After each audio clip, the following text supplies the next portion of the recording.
એક વિદ્યાપીઠની જેનું નામ છે મિત્ર અહીંયા વિક્રમશિલા વિદ્યાપીઠ। ભારતીય ભૂમિ પર વાત કરીએ તો ભારતીય ભૂમિ પર મિત્ર પ્રસિદ્ધ વિદ્યાપીઠોની અંદર કોનો સમાવેશ થાય છે તો કે ભાઈ તક્ષશિલા। મિત્ર નાલંદા વિદ્યાપીઠનો સમાવેશ થાય છે।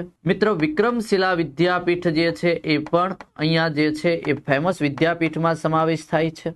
વલ્લભી વિદ્યાપીઠનો પણ સમાવેશ થાય છે કે આ તક્ષશિલા જે વિદ્યાપીઠ છે એ વિદ્યાપીઠનું પતન કરનારી પ્રજાનું નામ છે મિત્ર હુણ જાતિ। અને મિત્ર વલ્લભી જે છે એ વલ્લભીનું પતન કરનાર કે એનું પતન કરનાર છે જેને કહેવામાં આવે છે સિંધના આરબો। સાહેબ આ વિદ્યાપીઠની સ્થાપના ધર્મપાલ દ્વારા કરવામાં આવી હતી। યસ સાચું છે। આ વિદ્યાપીઠનું પતન બખ્તિયાર ખિલજીએ કર્યું હતું। યસ સાચું છે। 1203 આ વિદ્યાલયમાં ધર્મ ઉપરાંત વ્યાકરણ, તાંત્રિક વિધિ, તર્કશાસ્ત્ર વગેરેનું શિક્ષણ અપાતું। યસ આ વિદ્યાપીઠની મુલાકાતે ચીની યાત્રી ફાહિયાન આવ્યા હતા।